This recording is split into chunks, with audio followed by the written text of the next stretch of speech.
What's up, guys? Welcome to another episode of Heresy from the Haven in lovely Spokane, Washington. I'm Bob, I'm Nelson. and want to give a shout out. Thanks everybody for commenting on our last video. A lot of people have different opinions. Some people have very different opinions. We still stand by our opinion. We're Yeah. stoked for third edition. Super excited. We're going to be doing probably an episode here pretty quick, going over our impressions now that the store has gotten all of its material. So we've got all the books and we're going through everything. So we'll go over that. But today we're going to talk about the Tacoma Open. Yep. Nelson and I drove over. It's about a 5-hour drive from us over to Tacoma, Washington for the Tacoma Open.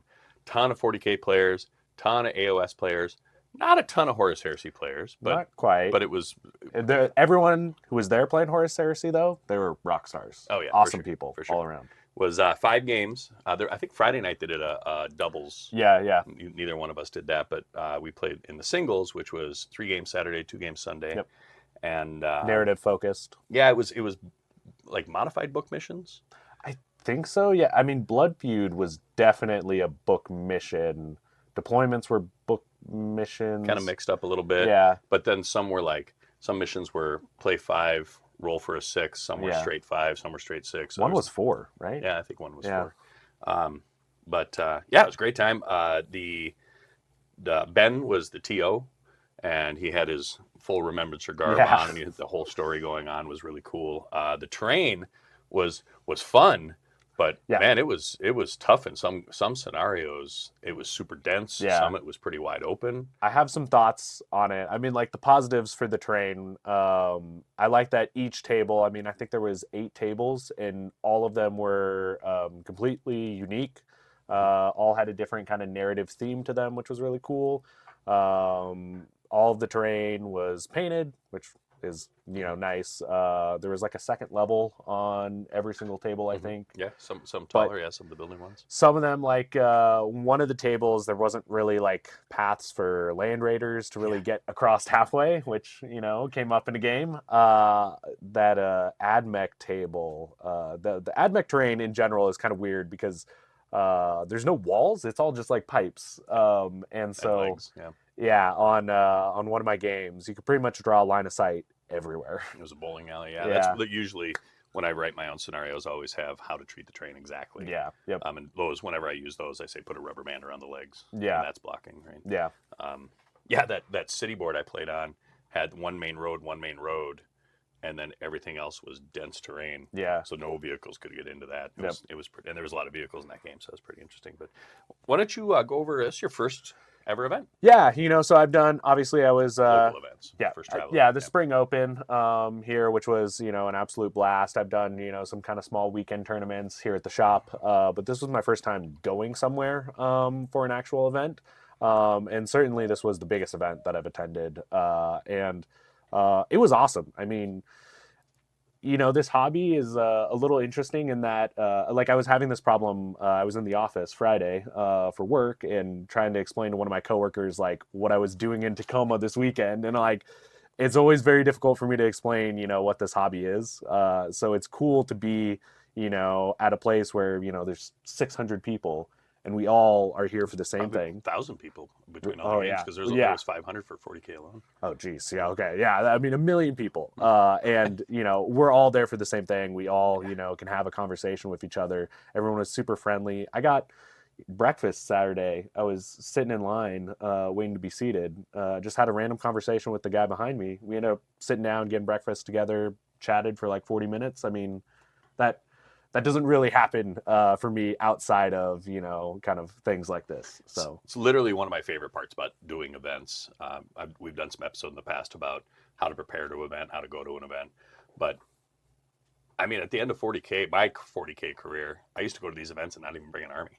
I would just go to see all my friends, the amount of lifelong friends I've made, all the interactions, being in a new town, being around people with similar interests, having the conversations. Going to events is a blast. It took us like an hour and a half to walk around the tables just because we were stopping to talk to like every other table had someone. It's the Pacific Northwest. I know a lot of people up here. Yeah. But yeah, I'm glad you had a good time. It was great. I can't wait to go back next year. Yeah, for sure. And LVO in the fall. Yep. Yeah. That's going to be a blast. Well, let's get to it. so 5 games. All my games were a blast. Well, I don't know. Game 3 was kind of a I don't know. That was you. Oh, You're looking at me like what?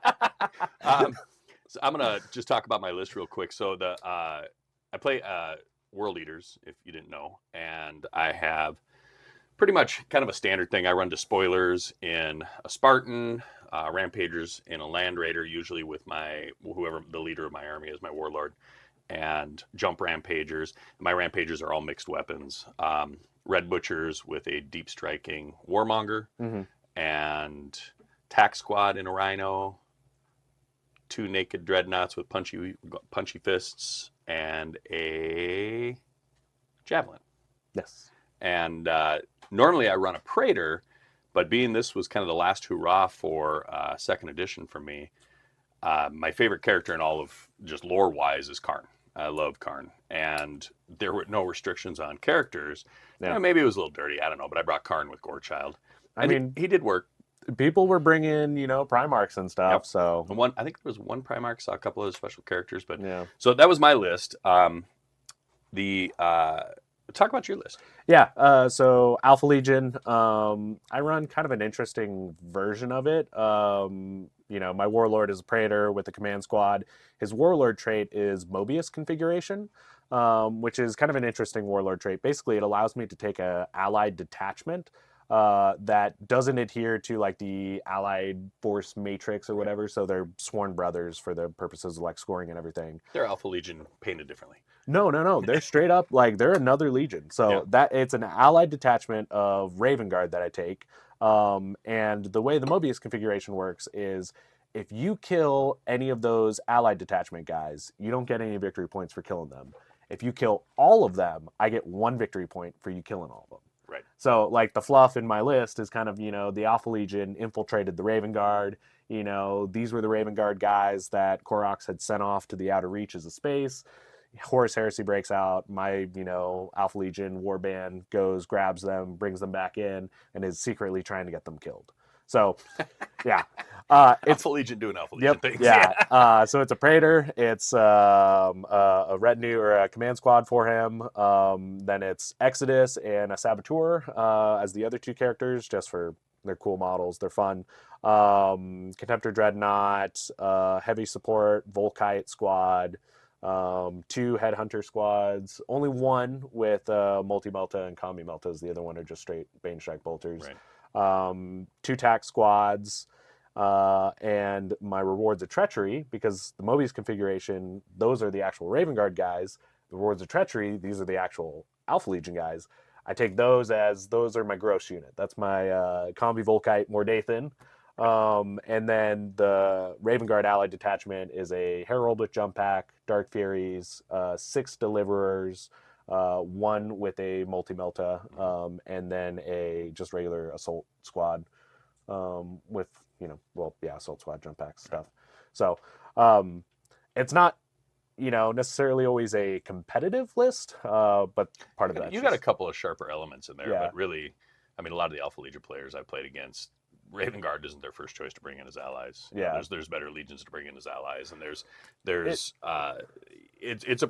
as far as some of the Alpha things that the Alpha Legion can do, it's a pretty tame list. Yeah. Like couple units that got edge to them, but otherwise it's pretty tame list. It is kind of nice. I basically get my victory points from you killing all of the Raven Guard, which happens almost every single game. That's Right. one thing I'm making sure you're going to kill them. And then the Headhunter Leviathal Rite of War gives me 2 extra victory points for killing their character. Right. So that's kind of the way that I play this list is, I want all the Alpha Legion guys are there to snipe out that Warlord. And then all the Raven Guard are there to get up front and just die. Right. Yep. Yep. So what was your game 1? So game 1, I played Tim from Portland, I think. Yeah, there's a bunch of guys there from Portland. Oh, that was the Traitor Imperial Fist. Yes. He was a Traitor Imperial Fist gun line with all the fortifications and everything. That was a rough game for me. Yeah. It was a ton of fun. He was an excellent opponent. But man, I had both of my tax squads ran off the board. They failed a morale check and ran off the board. and my command squad, or my Praetor and command squad also ran off the board. Oh, jeez. So the board was I don't killing think I me. knew that part. That's Yeah, crazy. yeah. So some unlucky rolls there, and I did lose that game pretty handily. I did not get tabled though. Saboteur makes sure that I almost never get tabled. Saboteur. Yeah, but no, great game. What was your game one? Game one, I played Brendan from the same group, and got a shout out to those guys from Portland. Yeah, that was a awesome. great group. There was like 4 or 5 of them there, and I think it was Christopher wasn't playing, Yeah, but he was hanging out a ton, talking with us at our games and yeah, whatnot. helping with rules and Yeah, stuff too. that Like I asked him a bunch of rules great crew. questions. You guys are awesome. Yeah. But game one was Brendan from that crew. He had a beautiful Ultramarine army. Oh yes, Beautiful Ultramarine army. He had unique. I think it was the only super heavy there. He had Legion Falchion. Yeah, And super cool. that thing did some work for sure. And then a couple of small suzerain squads, and then kind of a mix of pretty standard Legion units. We were playing on that city board. Yep. And he got first turn, and no, I think actually I had first turn. I moved up, and there, like I said, there was a road, and tanks couldn't go anywhere else. So my Land Raider and my Spartan and my Rhino were like huddled, and trundling around the corner comes this Falchion and a Melta Kratos, and the Land Raider with Suzerains in it, and kills all 3 of my tanks. But the worst part, my Rite of War gives me +1 leadership against pinning. Oh yeah. So I'm jumping out of the rigs. Despoilers pass out of the Spartan. The tack squad fails out of the Rhino, but Karn at leadership 11, I looked at him and said, "Here, I'll roll some boxcars for you," and rolled boxcars. And Karn and his unit pins out of that. Phenomenal game. We were laughing, having a great time. I ended up winning that one barely, even though I was on my back heels at the end, but I was able to keep him out of my deployment zone, which is how you score, and I was able to get stuff into his deployment zone. And great game. Yeah. I'll do my game 2 was with Chris, one of 2 Chris's I played there, and he had Blood Angels with Sanguinius. Yeah. And that was the first game too, hard fought game. It was both. I think all my games really until the end. I'm like, I don't think I'm gonna win this game. Yeah. And then at the end, we start adding up points. I'm like, oh, I guess I got it. But Deep Strike Sanguinius with just a 20-man assault squad brick. Yeah. It was Day of Revelation. Yeah, Day of Revelation. Yep. And he had 10-man Laz, 10-man Recon with Nemesis, and then he had a couple tactical squads, and same thing again. Like my highlight of that game, talking about dice rolling, I think I hit Sanguinius with 7 Thunderhammers, and I'd wiped everything else out. Yeah. So it's just him. And roll 2s to wound. That's gonna be brutal 2. There's a good chance I kill Sanguinius here. If it was 7 hits, I rolled 6 1s to wound. It was just like, You were rolling bad that first day. That first day was pretty rough. All 3 games, my reserves didn't come in. My Warmonger and Red Butchers didn't come in until turn 4. Yep. But actually, the funny thing is, I think in all 3 of those games, it actually helped me having them come in late like that. But great game. Chris was a great guy. Mutual destruction. I think all my games, I probably had a handful of models left. But I ended up eking out that one on victory points as well. Nice. How about your game 2? Game 2 was against, I believe his name is Ted, Night Lords player. This was also part of that crew. I think. Also part of that crew. That was a fun game. It was one of those ones where you had to score like the deployment zones, right? If you had a line unit in the deployment zones, you scored victory points. That's right. And vehicles counted as scoring units. Yeah, that's when he killed. Well, no, that was the first. Yep. Never mind. Go And this was, Night Lords player. He had, a couple Land Raiders, a couple Rhinos, right? Mm-hmm. And I was looking at that. I was like, oh man, that's going to be hard to kill all of that. Turn 1, I got turn 1. I deployed and everything. He seized initiative on me. Oof. And I was like, ooh, I would have deployed some things differently. Right. He has a Praetor and some Terminators and a Land Raider. Gets them right up to my Headhunters. Fires on them with the Land Raider. Headhunters return fire. Multi-Melta 6/6/6 blows up the Land Raider. Okay. My turn. Headhunters now shooting into his Praetor Centurions. Headhunter 6/6 snipes the Praetor. Oof. Turn 1, Land Raider, Praetor, gone. Sometimes dice just happen. Yeah, and that was, I mean, he definitely, I mean, those headhunters, that was all they did, right? They died. That's a lot. Yeah, that was more than I needed them to do.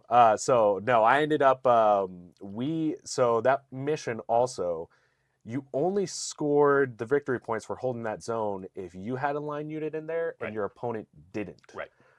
And so I was able to, between my 2 tack squads and my command squad, I was able to get them hidden in each of those zones so that I didn't get any victory points from that. And then that was the thing where it's like, you killed all my Raven Guard and I killed your Warlord. Mm-hmm. So 4 victory points there. Nice. Close game. Yep. Yeah. I mean, closer than the score would lead you to believe there. But I mean, great game. A lot of, again, mutual destruction there as well. So awesome. Well, game 3. Yeah. We played each other. We did. And it was, we've played this game before. Yeah. And my list is usually just harder than his. And I ain't going to lie. When I go to these events, I always have a bar. So I'm a little buzzy by this point, too. And I'm laughing. I'm having a great time. And Nelson and I line up. And I don't think I told you. I mean, we've played our exact lists, right? So I knew everything you did. You knew everything that I was going to do, And a couple games under my belt, I was feeling my oats, as they say, and I was ready to play hard. It's so funny too. I don't think, in my mind, that was how this was going to go, and I just assumed that you were probably thinking the same thing, but I never verbalized that. No. So I was we had that moment, like in turn 3, where all of a sudden I'm like, and I look at you and you kind of smile and you're like, oh yeah, I'm playing hard. And I'm like, all right, let's do this. But again, same thing. Like it wasn't until the last round when I finally was able to get into your backfield and then start sweeping into you. That was anybody's game. It was a purely positioning game, right? Like it was all about, I mean, I was moving units back, moving other units up. I was trying to screen and everything. And I think I finally clicked in then like, holy cow, that's a good. Oh wait, we're doing okay. Let's do this. I'm not just charging headlong into this. And then once again, my Red Butchers, which by the way, on the charge with the Warmonger and the Devourer of the Red Butchers, both having Thunder Hammers and a second specialist weapon, that's 13 Thunder Hammers on the charge. Oh yeah, it's gonna mince anything I have. It's with hatred, right? Yeah. So that's my punch unit. Yeah. Like all my other stuff is with mixed phalanx blades in and whatnot. They're pretty good, but that unit hammer strikes. Yeah. And them coming in turn 4 in every game. Yeah, actually being just like with you, because after you kind of everything was just consolidated by turn 4, and I think you were up at that point in points, but then I came in your backfield, didn't mishap, and was able to hit hard with that, and that made it. Oh, because I also had my I think I left my jump rampagers in reserve on that one too, so they both came in and hit hard. Yeah, but this was an objective scoring game, right? Like we had to actually secure the objectives, and by the end of it. By I think we went to turn 5 here. I think so, yeah. Turn 5, you'd killed all of my line units, right? And you had a Herald or... that's right. I had a Herald in there, and the Herald was able to get back on that last objective. No, because I sniped him with Exodus. Oh, that's right. You did. Yep. Yeah. That's right. You did. You were still you were always going to beat me on attrition. Right. And you got Slay the Warlord, and there was no way I was killing Karn. Not without some very lucky dice. Not anymore, yep. But I was at least, you did not cap any objectives that game. I kept that from you. Yeah, that was fun. Super fun game. Great game, yeah. Game 4, I played Chris, also of that Portland crowd. They had a really shooty AdMech army. And, I mean, I think I won that game on the roll-off to see who goes first, because our board, it was a lengthwise board with the triangular deployment, and they had a gunline AdMech, long board edge. They piled in, I think there were 2 moves that swung that game. They had all their big stuff on the back edge, so I'm traveling the whole board to get there. But the table itself was pretty empty in terrain on one side and really heavy in terrain on the other side. So me being able to pick the one with empty terrain, so I was able to go through and keep as screened as I could with the heavy terrain. They had, then they put a line of 2 units of their little, I can't remember what they're called, little thralls, the little leadership 6. No, these are just the zombie AdMech guys. But they're only leadership 6, right? Yeah. Had them screening their entire army And day 2, Red Butchers come in turn 1. They land. I do a super risky deep strike, land, and I'm 6 inches from both of those. Failed pinning check.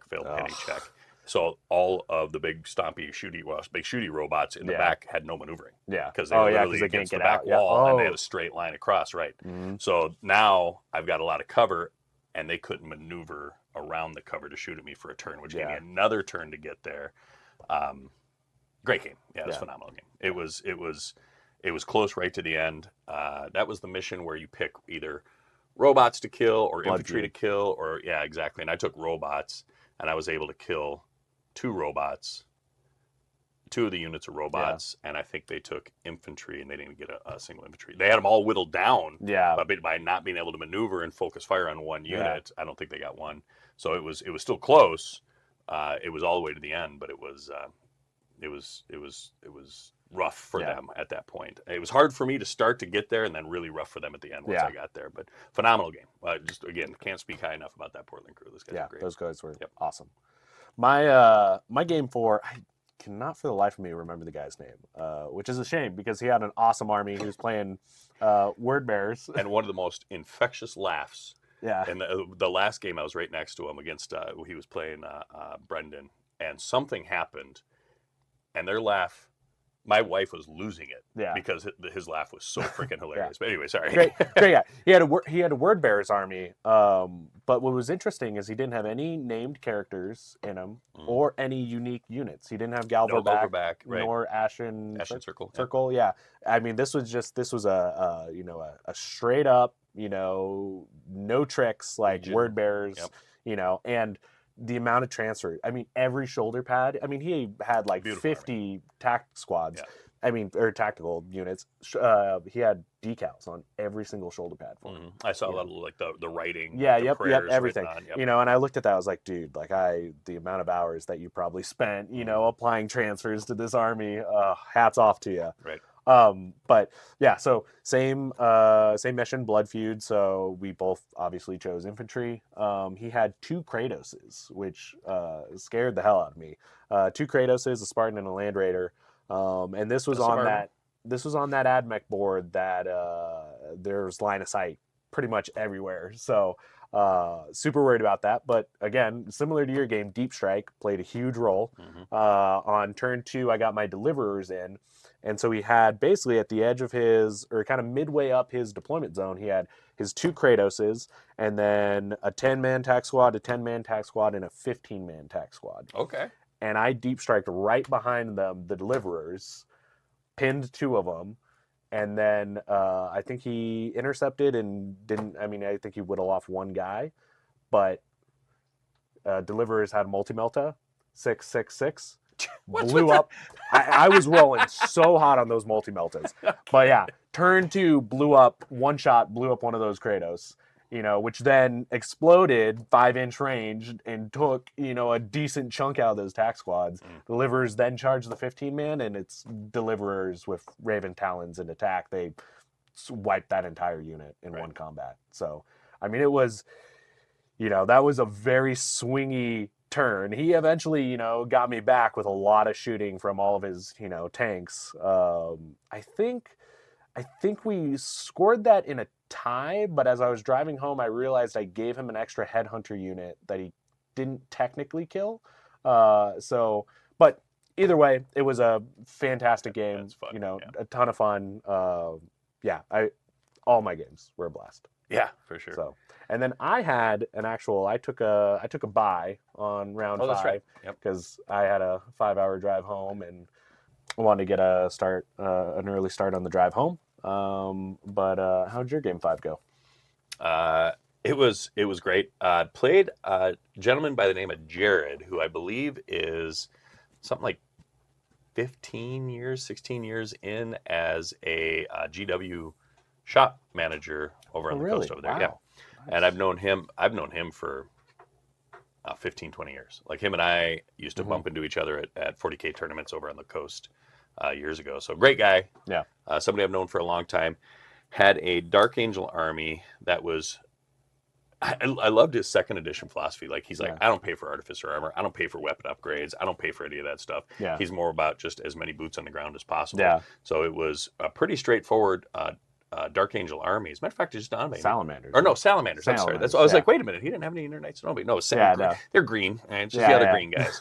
No, that's right, because he did have both the Terminators and the the Melta Flamer. Yeah, a lot of flamers in that. Yeah, a lot of flamers. Yeah. Very, very fluffy salamanders, and it was a lot of vehicles.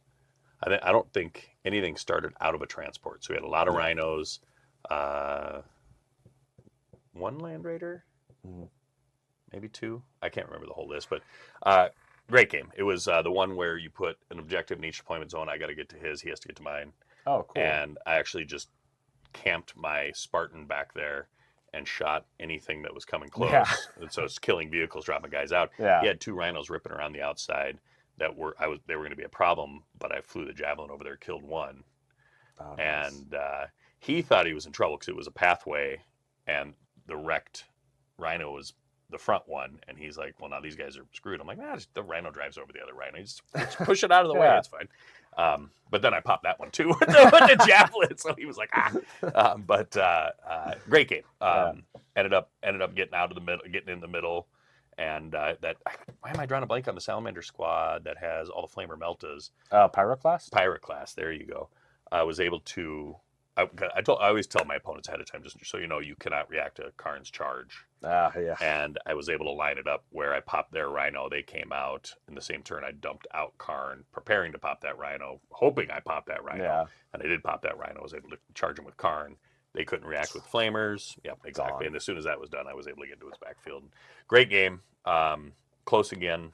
And I think we ended up, it was kind of funny because we were like 30 minutes left or something like that. And we're like, oh, wow, we're in turn 3. And he's like, it's because we're BSing too much because we're both older and we've been doing this for a long time. We were catching up about old friends and whatnot. And we're like, all right, let's get going and get it through. But also a few drinks that game too. There's a trend. Yeah. So, last game of the day. My wife and I had the hotel room that night. I'm not scrambling back. I learned that lesson a while ago. I'm going to drive in the morning. So we stayed another night in the hotel, which we were able to hang out with a lot of old friends as well. Awesome. And that was a great event. Absolutely great event. So much fun. Yep. You went 5-0. I did go 5-0. Yeah. Yep. And I was able to. It was a hard. I got appearance. I got favorite army, and I don't know if I would have given it to myself. I think that Ultramarines army was gorgeous. Army was good. There was Tim's Imperial Fists were beautiful. Yep. I love that yellow and orange that he got on it. The saturation was perfect. Yeah, for sure. Great. Yeah, I was pretty fortunate. I felt pretty fortunate, and like the perfect send off. The second edition, right? Yeah. I get to play Karn. He gets to wreck stuff. You know, I come back with a cool little trophy for favorite army, and got to see a bunch of old friends. Got to see you experience your first big traveling event. We got to play. You got tricky on me. Yeah, it was great. It was a great time. Can't recommend it enough. Heresy players. I would love to see more Heresy players traveling to some of our big events. I mean, I run a couple big events in Spokane, the Tacoma Open, LVO. There's a lot of great TOs. I've met a lot of TOs out on the East Coast that I really want to try to get out. Some of Blake's events I'd love to get out to. Just time. But travel to events. I can't stress it enough. It is so much fun. It was so cool seeing. I mean, I looked over a few times at the 40K tables, right, and just literally, 5 or however many hundred people, and they're all just straight. Pretty stressed. So concentrated, no laughing, like no smiles. At least not the times I was looking. Yeah. And then contrast that to the Heresy tables, and everyone's, I'm rolling, box cars, pinning cards. Yeah. 6 out of 7 and I'm ones laughing on every time. Yeah, exactly. It's a ton of fun. Yeah, I think when I did that on Sanguinius, my opponent looks over and goes, "What the?" And I'm like, "Yeah." What the He's like, "That's that." I'm like, "Yeah." It's the same reaction when my Praetor ran off the board. Right. Yeah. Exactly. Yeah. Exactly. So it was great. Yeah, for sure. Yep. Awesome. Yeah. Well, we're going to do wrap it up here, guys. We're going to do an episode probably pretty quick here because both of us have been crunching on army lists, and Mhm. because the shop was able to get shop copies of the book early, so we're working on army lists that we're going to do an episode. I think we're going to try to get a game in on. We're doing a big launch party at the shop here on Yeah, Saturday for the new edition, and we're going to have a ton of people here building models, talking rules, a couple games going on. I think we're going to try to get a Yeah. game in as well. So we'll do an episode right after that and get it out to you guys next week. We also have a unboxing video of the Saturn box You set. do. I do, yes. Right. Yep. We as a whole, an as a entity, collective. yes, the whole production team here. So yeah, check that out if you guys haven't seen it yet. But yeah, I think that's it. Yeah, awesome. Thanks for So, tuning in, guys. Yep. Thanks, guys. We'll talk to you See soon. you later.